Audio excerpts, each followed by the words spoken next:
കർണാടകയിലെ ബെല്ലാരിയിൽ നിന്നാണ് മറ്റൊരു ഞെട്ടിക്കുന്ന വാർത്ത പുറത്തുവരുന്നത്.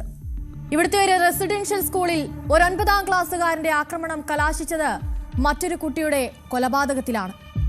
എന്താകും അവൻ അത്ര ചെറുപ്പത്തിലെ ഒരു കൊലപാതകിയാകാനുണ്ടായ കാരണം? ആ വാർത്തയിലേക്കാണ് 20th അവർ ഇനി പോകുന്നത്.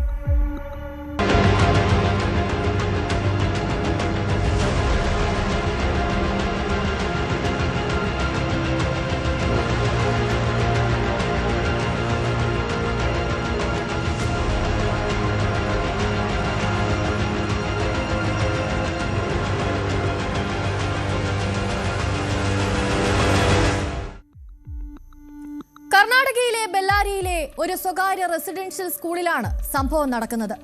പതിവ് പോലെ തന്നെ അവിടുത്തെ റെസിഡൻഷ്യൽ സ്കൂൾ ഹോസ്റ്റലിലെ ഒരു കൂട്ടം വിദ്യാർത്ഥികൾ അത്താഴത്തിന് ശേഷം ഉറങ്ങാൻ പോയതായിരുന്നു. അപ്പോഴായിരുന്നു വളരെ പെട്ടെന്ന് കൂട്ടത്തിലെ ഒരു 9ാം ക്ലാസ്സുകാരൻ ഇരുമ്പുവടിയും മൂർച്ചയുള്ള ആയുധവുമൊക്കെ ഉപയോഗിച്ച് എല്ലാവരെയും അതിക്രൂരമായി ആക്രമിക്കാൻ തുടങ്ങിയത്. ആ സമയത്ത് ഹോസ്റ്റലിലുണ്ടായിരുന്നത് മറ്റ് 9 വിദ്യാർത്ഥികളും ഹോസ്റ്റൽ വാർഡനും അടക്കം 10 പേരായിരുന്നു.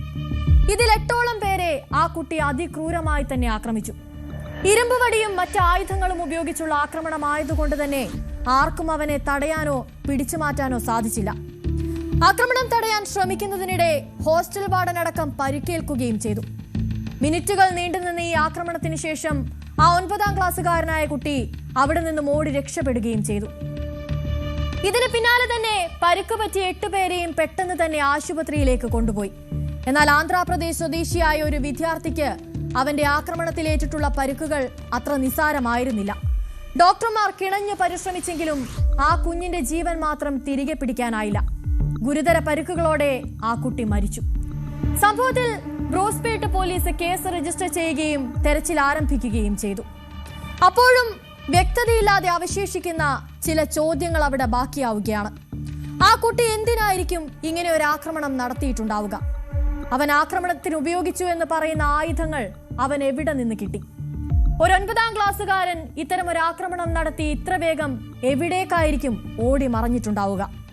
ഇതൊക്കെ ചെയ്യാൻ അവന് മറ്റാരുടെയെങ്കിലും സഹായം ലഭിച്ചോ?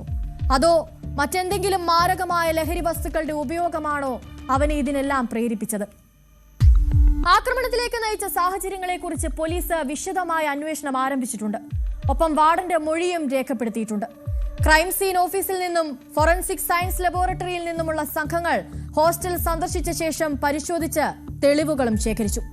പ്രതി പ്രായപൂർത്തിയാകാത്ത ആളായതിനാൽ തന്നെ ജുവനൈൽ ജസ്റ്റിസ് ആക്ടിലെ വ്യവസ്ഥകൾ പ്രകാരമാണ് കേസ് കൈകാര്യം ചെയ്യുന്നതെന്നാണ് പോലീസ് വ്യക്തമാക്കിയിട്ടുള്ളത്.